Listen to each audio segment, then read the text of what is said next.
지금 장마당 세대는 내가 왜 김정은을 위해서 내 목숨을 바치나 이런 생각을 갖고 있다라는 거죠. 외부에 대한 동경을 하게 되고 남한의 영화나 드라마를 보고 또 말투도 따라하게 되다 보니까 평양 문화어 보호법이라는 것까지 만들었어요. 장마당이 활성화되면 될수록 어떤 남한의 영상물의 확산도 있지만 이런 부정부패, 뇌물 그리고 균열의 요소 이게 결국은 북한 사회 전체를 흔들 수밖에 없는 거다. 북한에서 넘어온 모든 북한 주민들을 중국은 강제 북송하지 않을 것이며 본인들이 원하는 곳에 자유롭게 보내주겠다. 그래서 이 한마디만 해주면 저는 북한 붕괴 곧 온다고 봅니다.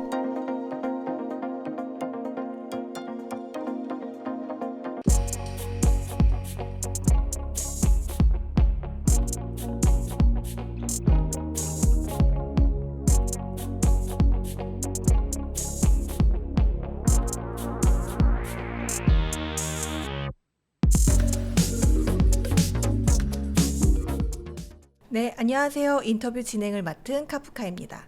오늘은 강동원 교수님 모시고 북한에 대한 이야기 나누어 보도록 하겠습니다. 교수님 안녕하세요. 네, 안녕하십니까. 네, 간단하게 자기소개 부탁드립니다. 네, 저는 동아대학교에서 북한을 연구하고 또 가르치고 있는 강동원 교수입니다. 뭐 제 별명 혹시 아십니까? 아니요.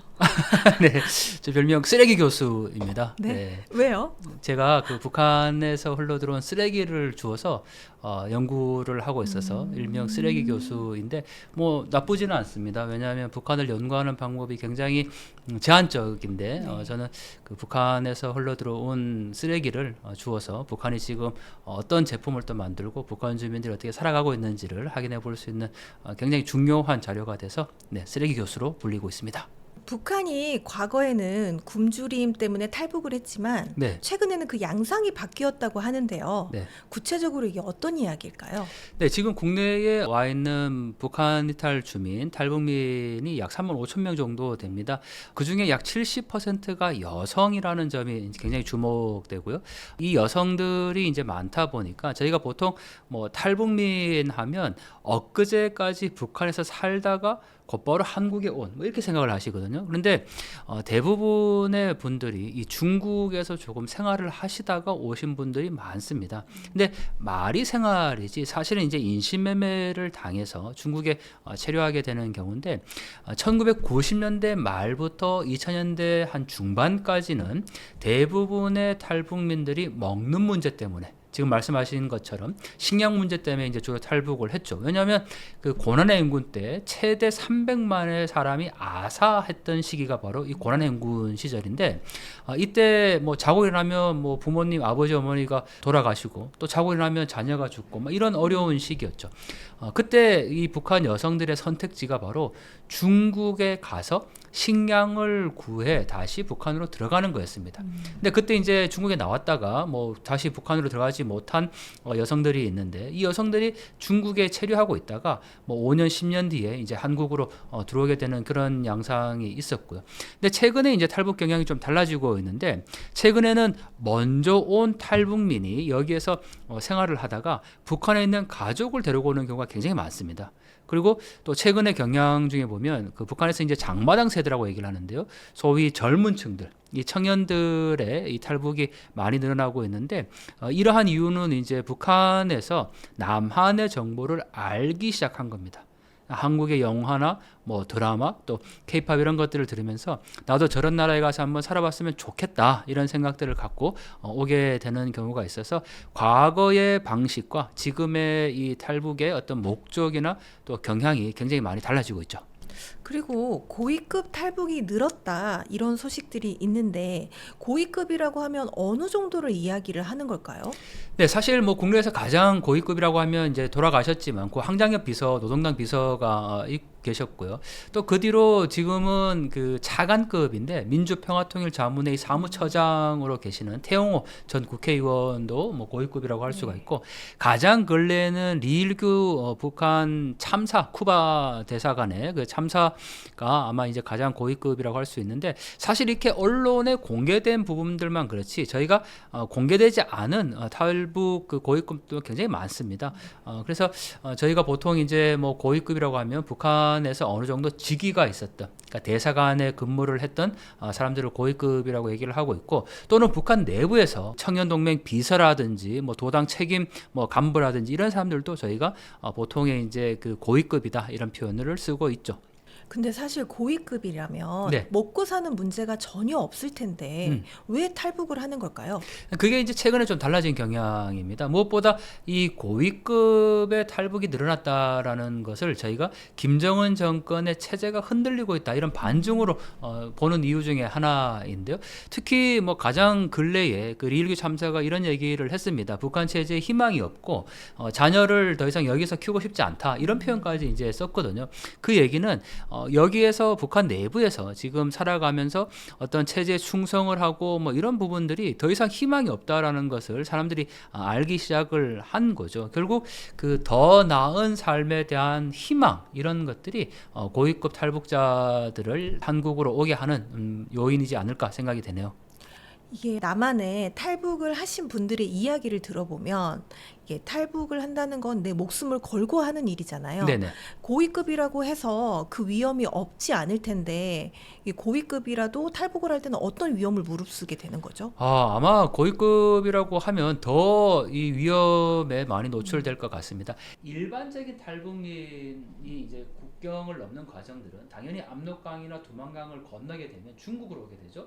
중국에 와서 중국을 종단을 해서 이 쿤밍이라는 곳, 곤명이라는 곳이 가야 됩니다. 왜냐하면 거기에서 베트남, 미얀마, 라오스까지 갈 수가 있기 때문인데요. 그곳에까지 가서 다시 메콩강을 건너서 태국까지 가야 태국에서 한국으로 올 수 있는 구조고요.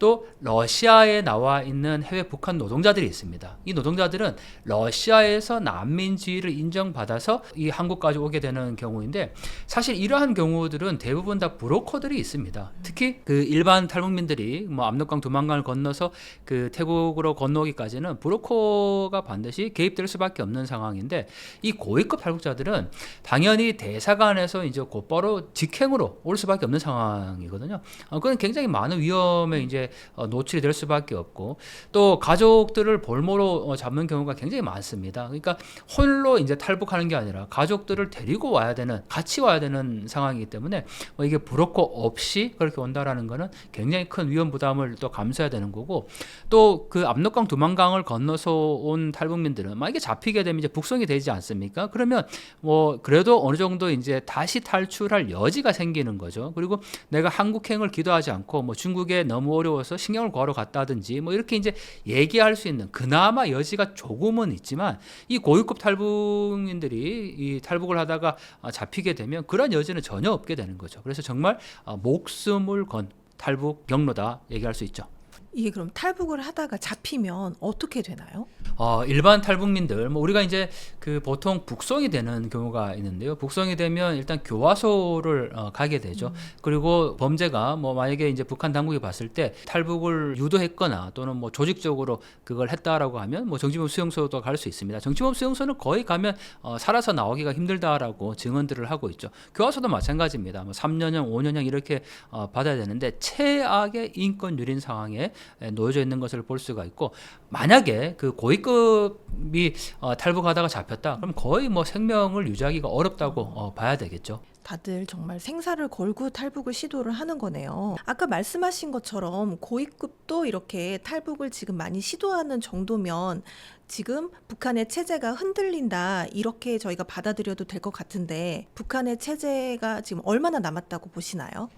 저는 뭐 내일이라도 북한의 변화가 있다고 해도 사실 이상한 일은 아니다라고 생각을 합니다. 왜냐하면 보통 북한 체제가 이제 굴러가기 위해서는 굉장히 사상적인 통제가 잘 이루어져야 되고, 또 북한 주민들이 정권에 대한 충성심이 높아야 되죠. 우리는 그것을 체제 내구력이라고 이제 표현을 하는데 지금의 북한 정권은 김정은의 어떤 통치가 아랫부분까지 명확하게 어떤 톱니바퀴가 굴러가듯이 그렇게 작동되는 구조가 아니라는 겁니다. 제일 중요한 것은 바로 이 장마당 세대들의 생각의 이완이라고 할 수가 있는데 예전과는 아주 다른 현상인 거죠. 만약에 이렇게 이제 제가 비유를 드는데 어느 공간 안에 누군가를 가둬놓고 먹을 수 있는 것만 제공을 해주는 겁니다. 죽지 않을 만큼. 그렇지만 그렇게는 또 살아갈 수가 없거든요. 왜냐하면 그 안에서 정신을 지배를 해야 되는데 그 사람에게 늘 이렇게 얘기합니다. 먹는 것을 주는 사람이 세상에서 최고다. 계속 그렇게 세뇌 교육을 시키는 거죠. 그러면 그 안에서 살아갈 수가 있다는 거죠. 왜냐하면 먹는 문제 해결됐고 나에게 먹는 문제를 해결해 주는 사람이 세상에서 최고의 존재다라는 것을 인지하고 있기 때문에 별로 어려움이 없어요. 그러면 그것은 안에 많은 사람들을 가둬놓을 수 있는 여지가 생기는데 어느 날 보니까 그 먹는 것을 주는 사람이 최고가 아닌 거예요. 그리고 바깥 세상이 또 있어요. 그리고 거기 사람들은 더 좋은 거를 먹고 살아요. 그게 지금의 북한 주민들이 생각이라는 거죠. 과거에는 딱 가둬놓고 외부로부터 어떤 정보도 들어가지가 않았죠. 정말 사회주의 지상낙원이라고 생각을 했고 본인들이 이렇게 어렵게 사는 이유가 미제의 대북 제재 때문에 경제 봉쇄 때문에 우리가 이렇게 어렵고 항상 우리를 침략하려고 하는 미제국주의자들의 그런 책동이 있다. 그래서 우리가 이 수령님을 모시고 여기에서 지키며 살아가야 된다. 이런 생각이었던 거죠. 그런데 어느 날 이 국경이 열리면서 남한의 영상물이 북한에 들어가기 시작을 한 겁니다. 그래서 북한이 사회주의 지상낙원이 아니고 또 저 다른 세상이 있다는 비교의 준거가 생기게 된 겁니다. 굉장히 큰 거거든요. 네. 그런 비교에 의해서 북한 주민들이 지금 변화하고 있는 그런 상황이라고 할 수가 있죠. 또 현재 지금 북한 체제에 큰 충격을 줄 만한 이슈들이 있다면 뭐가 있을까요? 저는 지금 벌어지고 있는 모든 것들이 김정은 정권의 굉장히 취약한 부분들을 건드리고 있다라고 봅니다. 무엇보다 남한에서 들어가고 있는 정보를 통해서 장마당 세대, 청년들의 생각들이 바뀌어지게 있게 되는 거고 그거는 체제 내구력을 약화시키고 있는 요인 중에 하나인 거고요.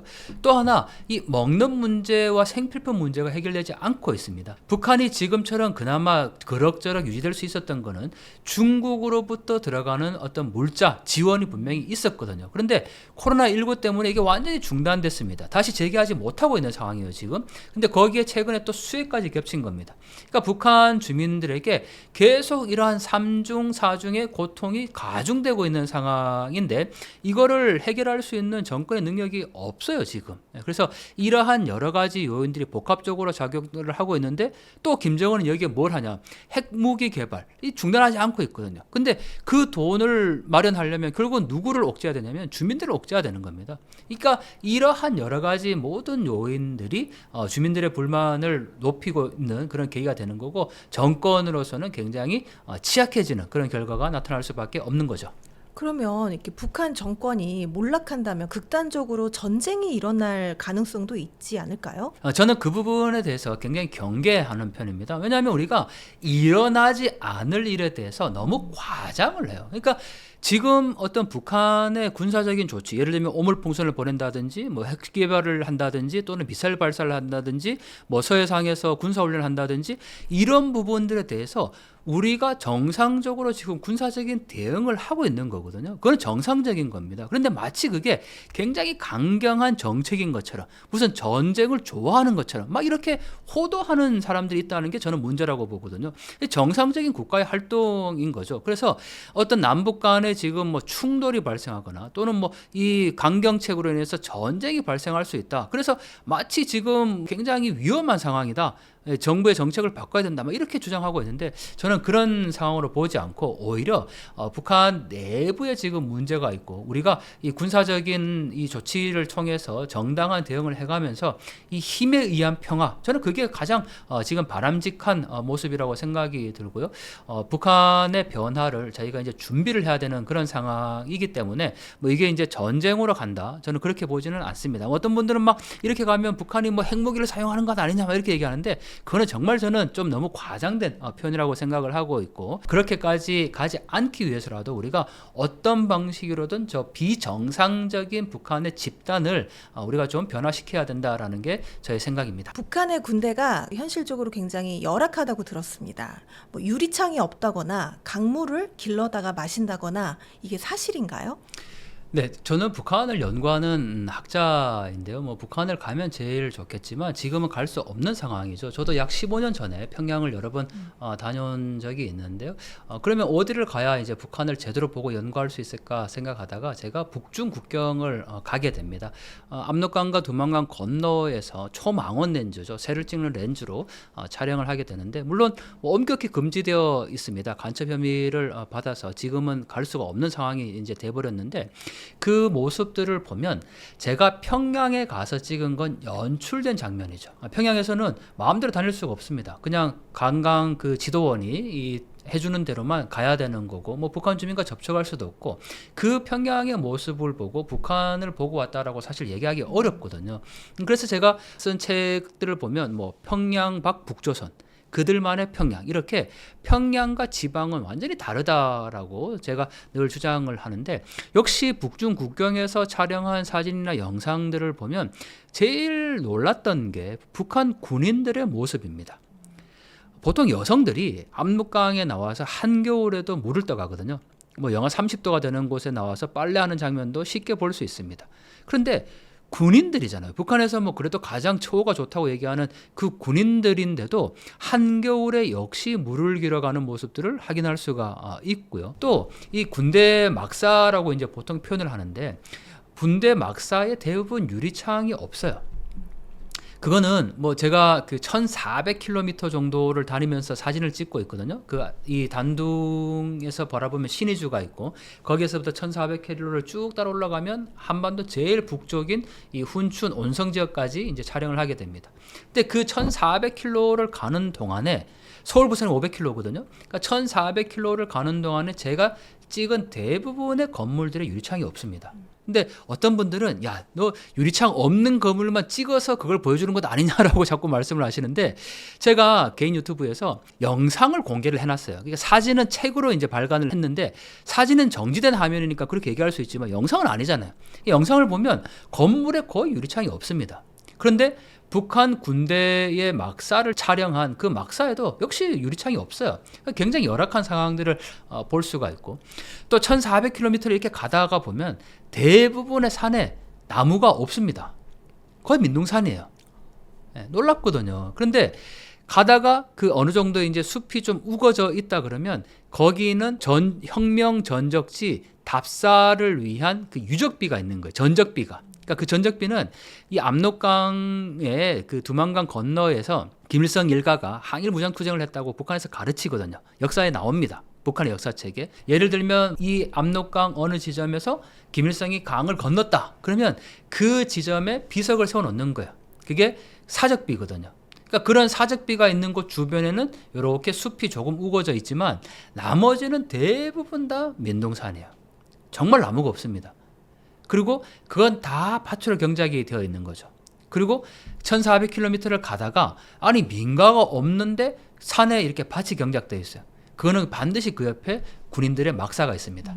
그러니까 먹는 문제를 그렇게 군인들이 해결을 해야 된다라는 거니까 뭐 굉장히 열악한 상황에 놓여 있는 것을 확인할 수가 있고, 또 어떤 장면들을 보면 이게 북한의 이제 군기의 문제인데, 근데 제가 이렇게 이제 말씀드린다고 해서 야, 뭐 북한 군인이 완전 그냥 뭐 아무것도 아니다 이렇게 생각하시면 안 돼요. 우리가 명확하게 그 튼튼한 안보를 지키는 건 너무나도 당연한 건데, 이 북한 군인들이 아무래도 열악한 생활을 하고 있고 군 복무 기간이 한 10년 정도 되다 보니까 그 군기가 굉장히 약합니다. 그러니까 막 그 남군과 여군이 막 이렇게 이제 다 섞여 있고, 그런데 뭐 장난치기도 하고 뭐 심지어는 연애하는 모습도 보이고 있고, 뭐 나와서 압록강과 그 두만강변에서 뭐 모래를 푸는 장면에서 굉장히 이렇게 좀 흐트러진 모습도 많이 볼 수가 있고, 또 초소에 총을 이렇게 뭐 삐딱하게 놓고 뭐 잠을 자고 있는 그런 군인들도 쉽게 볼 수가 있거든요. 그래서 영화에서나 나오는 것처럼 막 연필 볼펜 하나 주면 막 100명 죽일 것 같고 막 그런 거 자꾸 상상하는데, 북한 군인 절대 그렇지는 않다. 물론 특수부대나 뭐 그런 어떤 훈련의 강도가 분명히 센 곳은 있겠지만 전 북한의 군인들이 그렇게 훈련에 임하는 것은 아니다 라는 것을 이 영상이나 사진을 통해서 제가 직접 찍은 거니까요. 확인해 볼 수가 있고, 또 하나 이 북한 군인의 열악한 실상을 어디서 볼 수 있냐면 북한 군인 지금 뭐라고 있을 거예요, 사실. 지금요? 네, 우리가 생각할 때는 대부분 뭐 훈련을 받고 있을까 이렇게 생각하잖아요. 네. 근데 아닙니다. 북한 군인 어디에 있냐면 건설장에 있습니다. 아, 공사를 하고 있군요. 공사를 하러. 네, 왜냐하면 북한이 지금 그 가장 강조하고 있는 게 김정은이 계속 강조하고 있는 거. 얼마 전에 이제 구구절이라고 북한에서는 그 조선민주인민공화국 그 창건일 국가기념일로 이제 지정한 날인데 구구절이라고 부르거든요. 그런데 이런 구구절 날 그 김정은이 연설을 했어요, 이번에. 그 연설이 굉장히 중요하게 지금 북한에서 다뤄지고 있습니다. 근데 그 연설에 보면 뭘 가장 강조하냐면 20승 10 정책. 어렵죠. 이 승이 곱하기거든요. 그러니까 20 곱하기 10인데 이게 뭐냐면 20개의 지방군, 우리로 치면 이제 시군 구가 있잖아요. 20개의 군을 개발을 해서 10년 안에 개발을 하겠다. 그러니까 지방을 잘 살게 만들겠다는 게 20승 10 정책이에요. 근데 이거를 하라고 이번 구구절 연설 때도 굉장히 강조를 합니다. 그런데 이 건설 누가 하겠습니까? 바로 군인들이 하거든요. 그러니까 이거를 하기 위한 특별한 여단이 만들어질 정도로 이 군인들이 모든 곳에 지금 동원이 돼서 하고 있고, 더 나아가서 북한의 군대 중에 또 돌격대가 있어요. 영웅청년 돌격대라고, 뭐 정확한 명칭은 백두산 영웅청년 돌격대인데 북한에 얼마 전에 수해가 났잖아요. 이 수해도 저희가 굉장히 지금 주목해서 봐야 되는 부분이거든요. 이 수해 복구 현장에 누구를 보냈느냐? 백두산 영웅청년 돌격대를 보낸 겁니다. 그러니까 북한의 군인들이 지금 주로 뭘 하냐면 뭐 훈련하는 부대는 물론 따로 있겠지만 대부분의 군인들을 통해서 건설장, 수해복구 현장 또는 뭐 민간의 무슨 그 일하는 현장 이런 곳에 이제 다 집중되기 때문에 북한 군대가 굉장히 열악한 상황이다라고 얘기할 수가 있죠. 그럼 훈련을 하는 부대보다 오히려 밭일을 하거나 공사를 하는 부대가 더 많을 수 있겠네요. 왜냐하면 밭일은 할 수 없이 해야 됩니다. 왜냐하면 북한에서 보통 군대라면 우리가 물자가 공급이 돼야 되잖아요. 근데 그런 공급이 안 되다 보니까 스스로 알아서 먹는 문제를 해결을 해야 되는 거예요. 그러니까 군대 막사가 있으면 반드시 그 옆에 그 밭이 경작이 되어 있는 거죠. 그러니까 훈련해야 될 시간보다는 오히려 밭에 나가서 일해야 될 시간이 많고. 농사는 필수라는 말씀이시네요. 그렇죠. 왜냐하면 먹는 문제를 해결해야 되니까. 네. 그리고 또 대부분의 군대가 건설장, 대규모 건설장에 동원이 돼야 되는 거니까 뭐 이런 어떤 인력들이 많다고 하지만 대부분은 그게 전투 병력이 아니라 이렇게 후방이나 뭐 그 수해 지역에 들어가는 그런 인력들로 주로 활용이 되고 있다는 거죠. 방금 말씀하신 것처럼 네. 군대에 먹을 게 이제 자급자족해야 되는 상황이다라고 이야기하셨는데 먹을 게 부족해서 심지어 이렇게 민가를 약탈했다라는 그런 뉴스도 있던데 네, 사실인가요? 사실이라고 봐야죠. 왜냐하면 일단 먹는 문제가 이제 해결되지 않고 있다면 그걸 어쨌든 해결을 해야 되잖아요. 근데 주민들 같은 경우에는 오히려 해결할 방법이 있습니다. 일반 주민들은 뭐냐면 장마당에 가서 장사를 하면 돼요. 우리가 잘못 알고 있는 것 중에 북한 주민들이 여전히 배급을 받고 생활한다. 그렇게 배우셨죠? 네. 그렇게 알고 계셨죠? 네. 그러면 잘못 알고 있는 겁니다, 이제.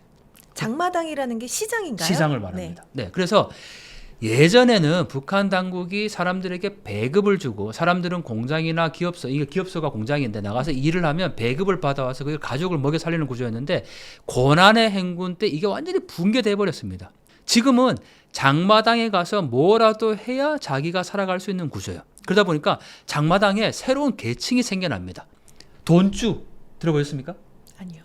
돈주가 한국으로 치면 고리대금업을 하는 사람입니다. 북한에서 고리대금업을 한다는 게 말이 안 되잖아요. 네. 근데 장사를 하려면 당연히 뭐가 있어야 될까요? 돈이 있어야죠. 미천. 네. 장사를 하는 사람들에게 미천을 빌려주고 이자를 받는 사람들이 돈주예요. 네. 그리고 장사를 하려면 예를 들면 유통을 해야 되잖아요. 그럼 차가 있어야 되잖아요. 그걸 또 운행하는 사람들을 서비스차라고 불러요. 차 한 대를 갖고 사람들을 태워주기도 하고 뭐 물건을 실어 나르기도 하고, 그리고 또 우리가 뭐 그 시장 안에서 보면은 이 짧은 기간 물건을 날라주는 사람들, 지게꾼 생겨나게 되는 거죠. 또 메뚜기 상인이라고 있어요. 네, 뭔지 느낌은 알 것 같습니다. 어떤 느낌인가요? 이 비정기적으로 와서 네. 물건을 팔고 네. 그냥 가고 네. 이런 분들 아닌가요? 비슷한데 네, 드라마에서도 그때 나왔던 것 같은데. 사나이 불시착에서 네. 비슷한데 왜 그렇게 옮겨 다닐 수밖에 없냐? 메뚜기가 이렇게 뛰어다니잖아요. 네. 왔다 갔다. 왜 그럴 수밖에 없냐면 시장을 통제하기 때문에 그래요. 장마당은 허용된 것도 있지만 대부분 북한 당국이 이 불법으로 간주하고 있는 곳이 많습니다. 그러니까 당연히 통제를 하니까 단속원이 나오면 도망을 가야 되는 거예요. 그리고 더 중요한 거는 이 장마당에 우리가 먹는 문제만 해결할 수 있는 뭐 쌀과 이런 생필품만 팔 것 같지만 네. 여기에서 놀라운 게 거래됩니다. 뭘까요? 설마 남한 물품인가요? 정답입니다.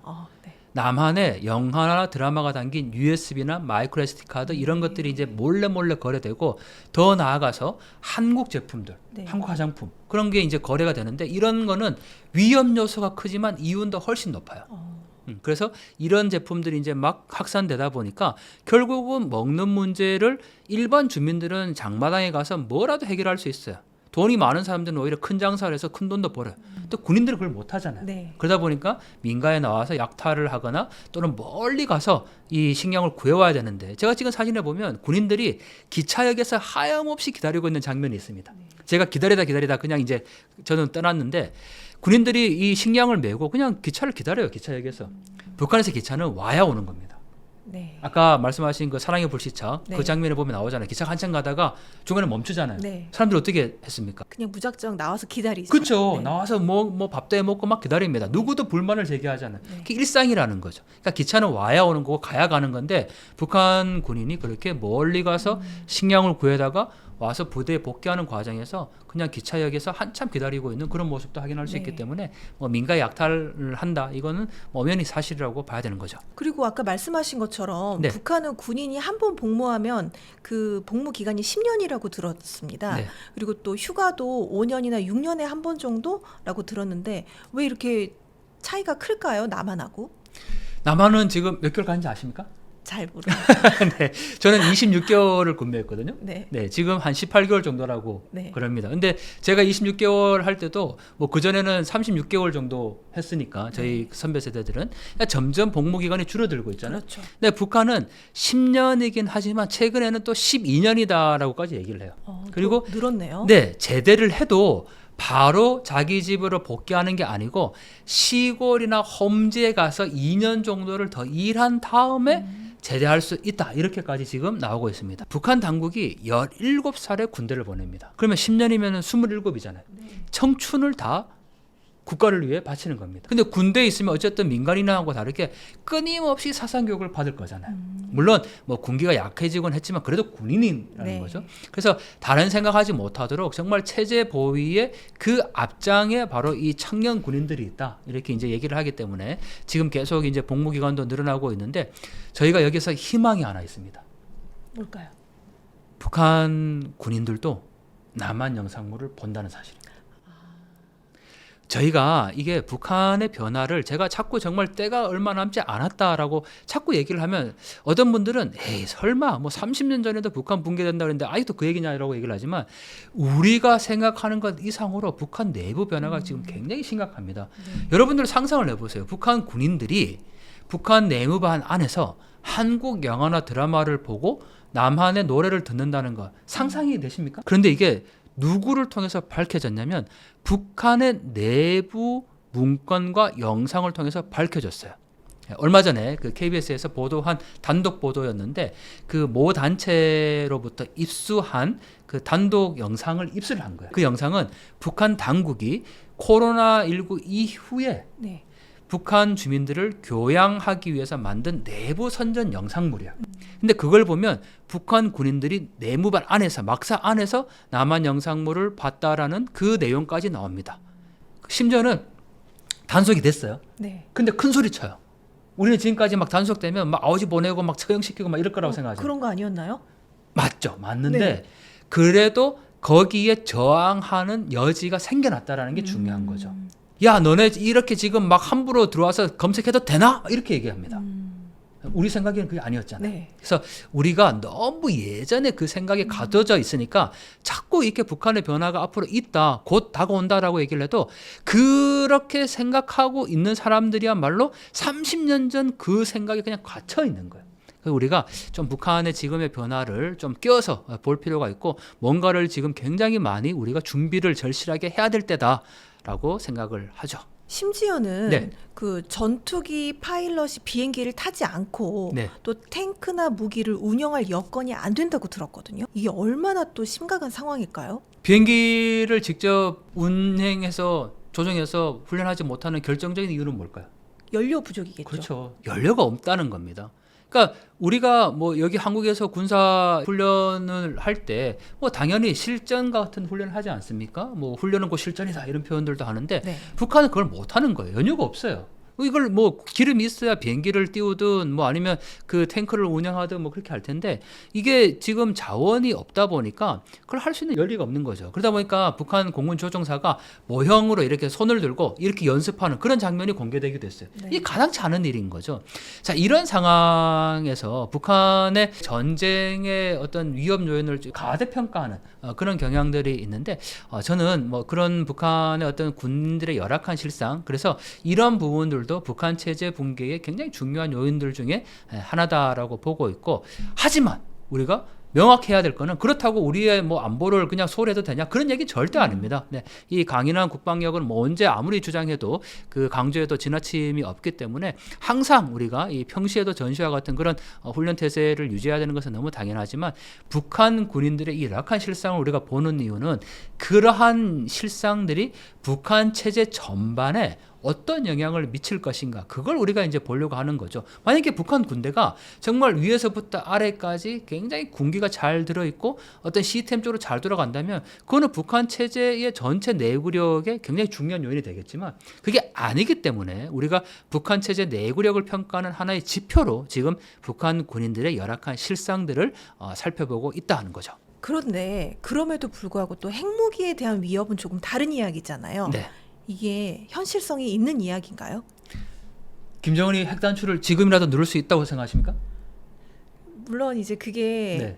누르면 북한에도 피해가 오는 거잖아요. 네. 그래서 쉽지는 않겠죠. 다 같이 죽는 거. 네, 사실 누를 수 있냐 없냐 누를 수 있다고 우리가 항상 대비는 해야 됩니다. 그렇죠. 하지만 쉽게 누를 수 없는 상황이란 거예요. 근데 이게 이제 이렇게 또 말씀드리면 오해할 수가 있는데 김정은이 지난 9.9절 연설 때 어떻게 표현을 하냐면 그 핵이라는 핵무기는 우리가 갖고 있음으로 인해서 미제국주의자들의 침략, 핵 침략으로부터 우리가 방어할 수 있다 이런 표현을 써요. 그러니까 이 공격 무기가 아니라 자신들 스스로가 이게 방어적인 무기라는 것을 직접 언급을 하고 있습니다.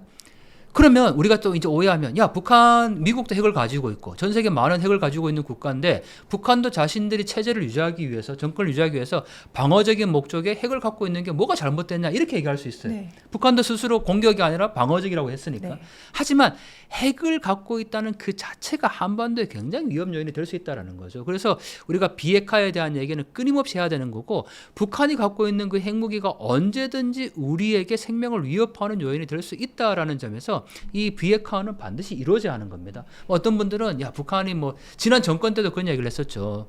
뭐 대통령이라는 사람이 야 북한의 핵무기는 공격력이 아니고 핵무기 방어력이기 때문에 뭐 전혀 문제 없다 뭐 이런 식으로 그 얘기를 했는데 북한이 주장하는 거하고 우리가 실제 대비하는 거는 전혀 다른 양상이라는 거죠. 그래서 북한의 비핵화는 우리가 끊임없이 얘기를 해야 되는 거고 그렇다고 뭐 이게 그 김정은이 핵무기를 누를 수 있다 없다 이런 논의보다는 비핵화는 안 된다. 명확하게 한반도에서 핵무기는 제거해야 된다. 이게 명확한 정책으로 세워져야 할 것 같습니다. 군대뿐만이 아니라 북한 일반 주민들도 통제가 잘 안 된다고 이야기를 들었습니다. 원래 이렇게 말을 듣지 않고 저항을 하면은 아오지를 보내거나 사형에 처하거나 이렇게 했던 거 아닌가요? 네, 우리가 좀 우스갯소리인데요. 네. 남북한 국가대표가 축구를 했습니다. 북한이 졌어요. 네. 그러면 다 어떻게 된다고 얘기합니까? 아오지 보낸다고. 그렇죠. 쟤들 다 아오지 간다 이렇게 얘기하잖아요. 네. 근데 물론 그럴 수도 있겠죠. 하지만 최근에 이 북한에서 탈북한 탈북민들이 굉장히 많습니다. 그리고 더군다나 뭐 이게 통제가 북한이 그 정치범 수용소라든지 이게 없어졌다는 얘기는 절대 아니에요. 오히려 전 세계에서 가장 종교 탄압 국가가 북한입니다. 그러니까 체제 저항을 하는 사람들에 대해서는 정치범 수용소, 뭐 심지어는 처형까지 계속 이루어지고 있고 얼마 전에 북한이 반동 사상 문화 배격법이라는 것을 만들었어요. 그런데 이 법의 핵심이 뭐냐면 남조선 영화를 본 경우에 최고 사형까지 처할 수 있다라는 거예요. 한국 영화를 봤다는 네. 이유로 사형이 되는 겁니다. 그러니까 북한의 통제가 뭐 느슨해졌거나 이런 건 결코 아니에요. 그렇지만 그럼에도 우리가 반대로 생각을 해보면 왜 북한 당국이 이런 법까지 만들어내야만 했을까가 중요한 거죠. 그 정도로 한국의 영화나 드라마를 많이 보고 있고 또 제대로 단속이 안 되기 때문에 그 처벌의 강도를 높인 거예요. 그러니까 굉장히 역설적인 거죠. 네. 남한 드라마를 보면은 사형에 시킬 수 있다. 굉장히 통제가 강할 것 같지만 그 이면에 보면 통제를 할 수 없는 상황이 돼버렸다라는 이러한 어떤 모순적인 상황들이 지금 북한에 발생하고 있다라는 건데 저는 이 장마당 세대 왜 장마당 세대로 이름 지었을까요? 보급을 받는 게 아니라 네. 장마당을 경험했던 세대, 그래서 장마당 세대 아닌가요? 정확해요. 네. 네, 장마당 세대 많은 분들이 장마당이 이제 북한의 시장인데 왜 장마당 세대냐 이렇게 이제 말씀을 하시는데 장마당 세대는 어릴 때 당의 은덕으로 교육을 받은 사람들이 아니에요. 그러니까 북한 체제가 유지되려면 어릴 때부터 아이들이 4살 때부터 타가소에 가서 세뇌 교육을 받고 또 자라면 소년단에 가입하고 그다음에 청년동맹 가입하고 직장동맹 가입하고 이렇게 끊임없이 조직에 가입이 되어 있는 게 북한 체제의 시스템이거든요. 그런데 이 장마당 세대는 어릴 때 정상적인 학교 교육을 받지 못한 아이들이에요. 네. 오히려 학교 교육이 아니고 장마당에 가서 장사를 했거나 또는 장사하는 부모님을 따라서 그냥 다녔던 세대이기 때문에 더군다나 장마당에서 가장 핵심적인 게 저희가 뭐라고 아까 말씀드렸습니까? 지난번에 팔고 있는 게 식량뿐만 아니고 남한의 물품. 그쵸. 네. 영화나 드라마를 볼 수 있는 거를 봤던 세대들이죠. 외부 정보에 접촉이 된 세대들인 거죠. 그러니까 그런 장마당 세대들이 지금 넘쳐나게 되면서 북한 당국이 이를 통제할 수 없는 수준에 다다르게 된 거죠. 그런 점에서 보면 북한 정권이 굉장히 이제 흔들릴 수밖에 없고 북한의 심지어는 뭐 체제 저항 세력까지 나타나고 있다라고 얘기를 하지 않습니까? 그런 점에서 우리가 이 장마당 세대를 주목할 수밖에 없고 이 세대는 생각이 좀 달라요. 네. 아버지 어머니 세대는 총폭탄 자폭 용사 세대예요. 말 그대로 자폭 용사하면 뭐가 생각나십니까? 전쟁. 그렇죠. 전쟁도 있지만 자폭은 내가 목숨을 스스로 바쳐서 누군가를 지킨다는 거예요. 네. 자폭한다.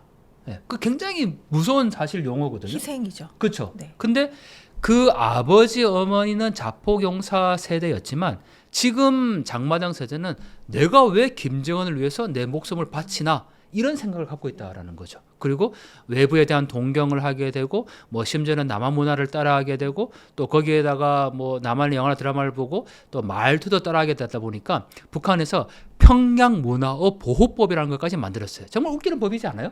네. 그래서 뭐 오빠, 자기야 이런 표현 쓰지 말라고 단속을 하는 거예요.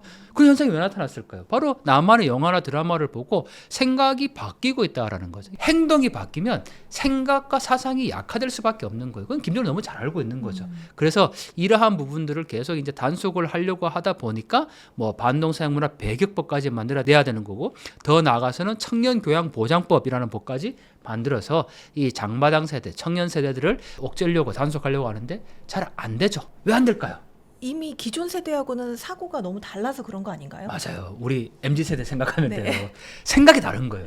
그리고 계속 가둬져 있던 사람들이 어느 날 외부 세계를 경험하게 되면서 이미 그게 너무 궁금한 호기심. 우리도 사실 저도 요새 아주 즐겁게 보는 드라마 있거든요. 네.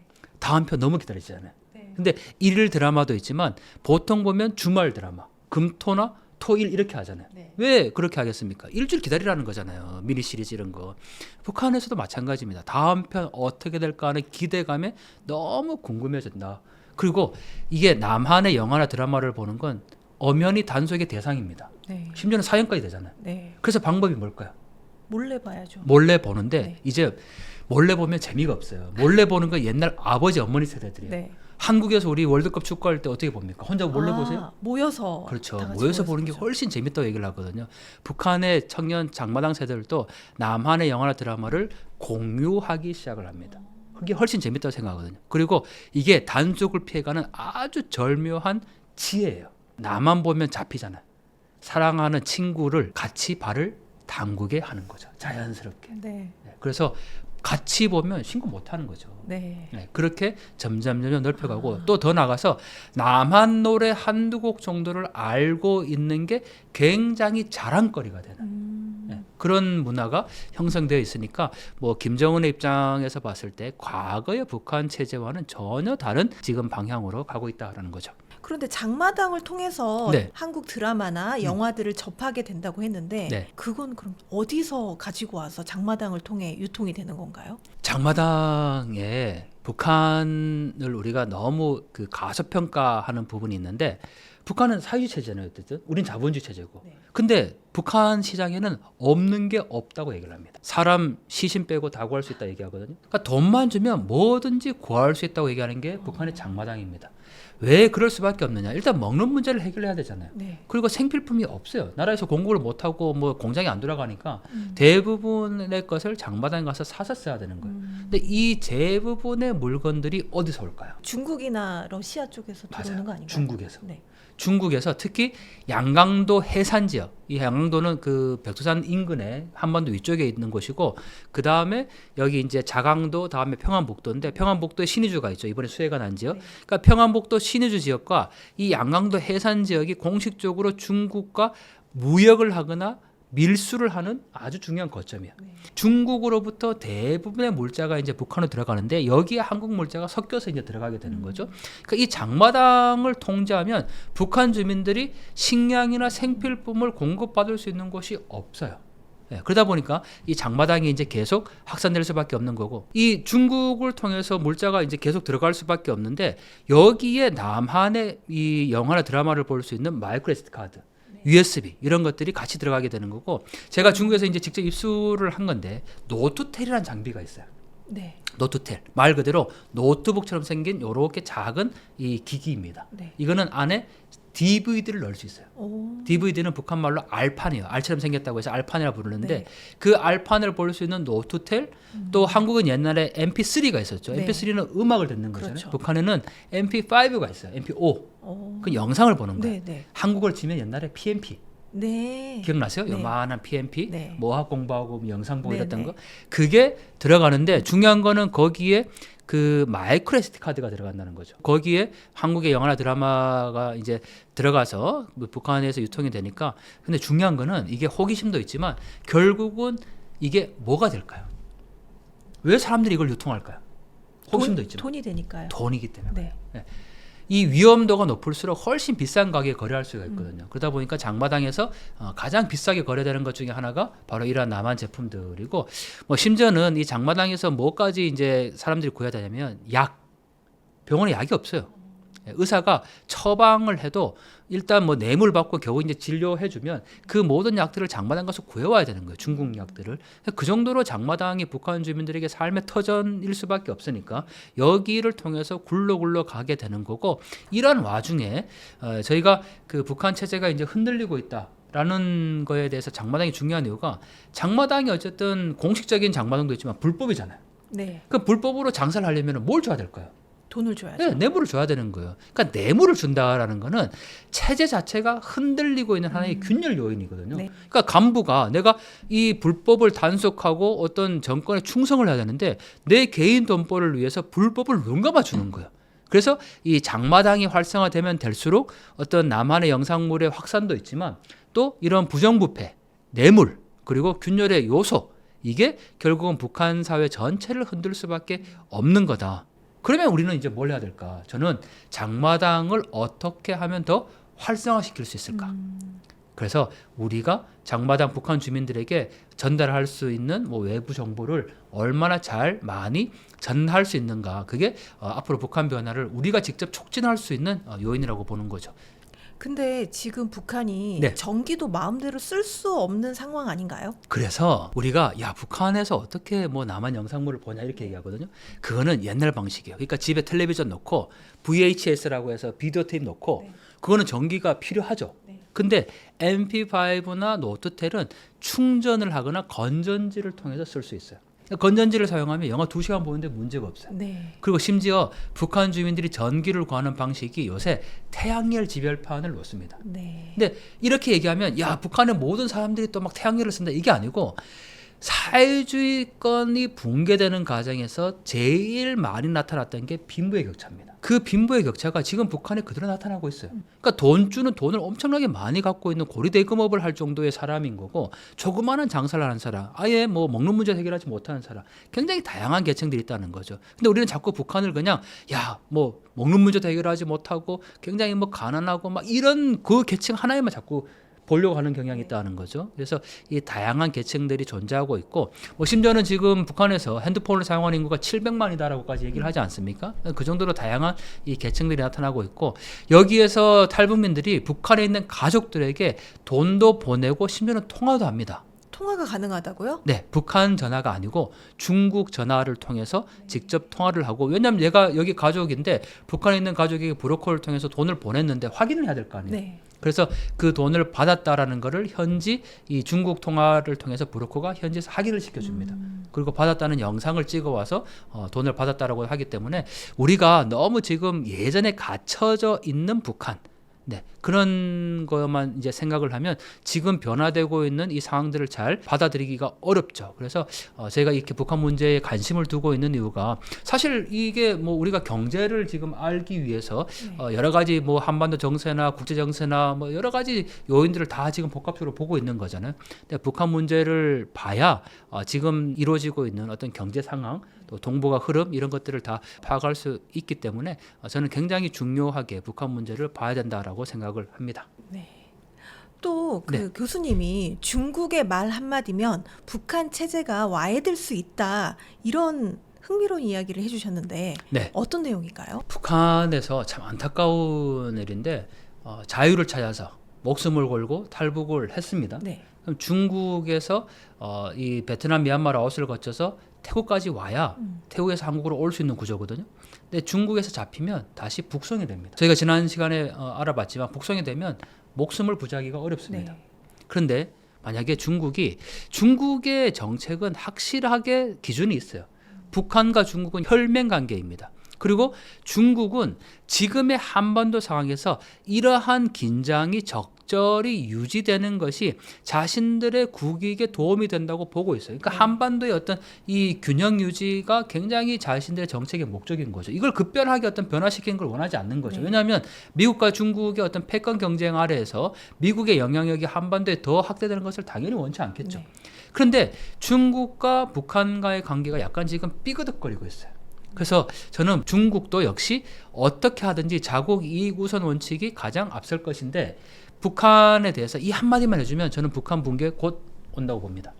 어떤 말일까요? 지금 이 순간부터 북한에서 넘어온 모든 북한 주민들을 중국은 강제 북송하지 않을 것이며 본인들이 원하는 곳에 자유롭게 보내주겠다, 이렇게만 발표해 주면 돼요. 그리고 중국에 있는 탈북 여성들이 많습니다. 인신매매를 당한 여성들이요. 네. 이 여성들에 대해서 북한에 본인이 원할 경우 가거나 거기에 대해서 제재하거나 단속하지 않겠다, 이렇게 조치만 취해줘도 저는 북한 주민들이 그 국경이 열리는 것은 순식간이라고 보거든요. 그러니까 이 북한이 어쨌든 밑으로 주민들이 남한에 오고 싶어도 지금 휴전선 철책 경계 때문에 못 오는 거고요. 우리가 열어줘도 북한 군인이 지금 안 열어주고 있고, 네. 거기 수없이 많은 지뢰가 있잖아요. 이쪽으로 넘어오는 건 사실 힘듭니다. 북한 쪽에서 중국으로 넘어가려면 압록강, 두만강을 건너야 되는데 지금 중국이 막고 있잖아요. 그래서 거대한 감옥처럼 이 안에 지금 갇혀져 있는 거거든요. 근데 한쪽 국경을 지금 열어준다라고 공개를 하면 과연 북한 주민들이 가만히 있을까요? 저는 어떤 방식으로든 넘어올 거라고 생각이 들고, 그러한 변화가 북한 정권에 굉장히 치명적인 영향을 줄 수밖에 없을 것이다 라고 생각을 하죠. 아까 말씀하신 것처럼 최근에 북한이 수해를 지금 겪고 있다고 들었는데 네. 얼마나 지금 심각한가요? 저희가 뭐 매년마다 이 북한의 수해 상황이 나기 때문에 뭐 올해도 똑같이 뭐 비가 많이 왔고 수해가 났나 보다 이렇게 생각할 수 있지만, 네. 올해는 좀 다릅니다. 이게 왜냐하면 김정은 정권을 위협할 수 있는 굉장히 중요한 요인으로 지금 작동하기 때문에 그래요. 이 수해 피해가 많이 났다라는 것도 이제 중요한데, 제일 중요한 거는 이 수해가 언제 났냐면 7월 27일, 28일 이때 난 겁니다. 네. 그리고 지역도 신의주를 끼고 있는 그 평안북도, 자강도, 이 지역 전체가 지금 난 거예요. 자강도는 군사시설이 몰려있는 지역이죠. 평안북도, 신의주 지역은 물자나 정보가 가장 빨리 북한에 유입되거나 나오는 지역이에요. 거기가 지금 완전 쑥대밭이 된 거예요. 근데 7월 27일 날 김정은은 그날 밤 평양에서 뭘 하고 있었을까요? 이게 중요합니다. 뭘 하고 있었나요? 7월 27일 그날이 북한에서는 전승절입니다. 우리는 휴전협정일이라고 부르죠. 1953년 7월 27일 날 휴전이 됐는데 북한은 이 날을 미제국주의와 이승만 게르도당의 침략에 맞서 전쟁에 승리한 전승절이다라고 해서 축하 파티를 엽니다. 네. 경축 연회를 열어요. 여기에서 김정은이 행복한 나날이라는 표현을 직접 쓰고 있고 네. 여기에서 막 밤새 청년들이 뭐 햇불 야회 또 심지어는 공연 뭐 연회까지 베풉니다. 그 와중에 신의주에는 지금 물폭탄이 떨어져서 사람들이 죽어나가고 있던 그때였던 거죠. 그런 상황에서 김정은이 발빠르게 그 다음 날 자기가 가서 뭐 직승기 헬리콥터를 말하는데 그걸 가지고 4,000명을 직접 진두주의에서 막 구해냈다 이런 표현까지 막 써요. 그러니까 과거와는 다르게 주민들의 민심 이반과 여론을 의식하고 있다라는 명확한 증거라는 거죠. 예, 그래서 이게 단순히 수혜로 지금 끝나는 게 아니고 또 하나 우리가 주목해야 될 게 지난 시간에 저희가 잠깐 살펴봤는데 북한의 김정은이 지금 가장 강조하고 있는 게 뭐라고 말씀드렸습니까? 바로 20승 10정책, 네. 지방경제발전. 그게 9월 9일 연설에서도 계속 강조가 돼 있고 북한의 모든 정책의 핵심은 지금 그거예요. 근데 거기에 자원을 집중해야 되는데 수혜가 난 거예요. 근데 김정은이 여기서 또 하나 이제 실책을 하게 되는데 이 수혜 복구를 단순히 그냥 뭐 복구하는 선에서만 그치지 말고 지방을 개혁시킬 만큼의 뭔가 큰 그런 복구를 해라. 이렇게 얘기를 한 겁니다. 지시는 그렇게 했지만 이거를 하려면 결국은 자원이 동원돼야 되는데 없잖아요. 네. 국경도 막혀 있고. 그래서 이거를 하기 위해서 북한이 뮤리스를 둘 수밖에 없을 거고 그러한 요인들이 이 북한 주민들의 민심 위반이나 또 자원 이 확보 과정에서 불만의 요소로 나타날 수밖에 없고 그게 결국은 정권의 어떤 치명적인 요인들로 동시에 작동할 수 있을 것이다. 그래서 우리가 이 북한 수혜 지금 복구 현장이나 이러한 그 상황들을 굉장히 주목해 봐야 되는 이유 중에 하나입니다. 네. 말씀해주신 내용을 쭉 들어보니까 네. 진짜 북한도 지금 내부적으로 분위기가 옛날하고는 많이 달라졌고 또 다양한 지금 북한의 현실이 조금 위태로워 보인다라는 생각이 들게 하네요. 그렇죠. 네. 이제는 우리가 준비해야 될 때입니다. 그래서 자, 또 댓글에 야 30년 전에도 북한 붕괴된다는 얘기 들었다. 이렇게 이제 그만 쓰시고 정말 이제는 북한의 변화가 과거와는 다르고 이제는 우리가 준비하고 더 나가서 만들어야 될 때다. 저는 그 말씀을 꼭 드리고 싶습니다. 더 나가서 북한의 변화라는 것이 반드시 우리에게 도움이 되도록 그러니까 자꾸 제가 이제 통일이라는 단어를 사용하면 많은 분들이 통일에 관심이 없으니까 싫어요. 네. 근데 통일은 막 우리가 뭐 평양에 냉면 먹고 벽산에 수학여행 가고 뭐 유라시아까지 기차 타고 가고 이걸 위해서 하자는 게 저는 아니거든요. 물론 그런 이익도 있겠죠. 하지만 제가 얘기하는 그 통일은 지금 북한 주민들이 우리와 똑같이 자유민주주의와 인권과 이런 경제적 풍요로움을 누리지 못하고 살아가고 있다는 거죠. 네, 그런 열악한 상황에 있는 북한 주민들과 함께 잘 살기 위해서라도 우리가 통일이 필요하고 그 통일 과정에서 북한의 변화는 필수적으로 요청돼야 되는데 그 변화가 지금 곧 다가오고 있다. 그래서 우리는 준비해야 된다라는 말씀을 꼭 드리고 싶습니다. 네. 오늘 정말 소중한 시간 내주셔서 너무 감사드리고요. 마지막으로 저희 구독자분들께 한 말씀 부탁드립니다. 네, 방금 말씀드린 내용처럼 우리가 북한의 변화를 준비해야 된다라는 말씀을 드렸는데요. 이렇게 바쁜 시간 가운데서도 이 영상을 지금 보고 계시는 것, 북한을 주제로 한 이 영상에 함께 해주시는 것만으로도 저는 굉장히 큰 힘이 된다고 생각합니다. 우리의 작은 관심들이 모여서 북한 사회 변화를 촉진시킬 수 있고 더 나아가서 한반도의 이 변화를 우리가 준비할 수 있는 거니까요. 여러분들 이 영상 많이 구독 또 시청해 주시고요. 무엇보다 북한의 변화에 대해서 우리가 함께 준비하고 만들어 가야 할 것 같습니다. 네, 감사합니다. 네, 고맙습니다.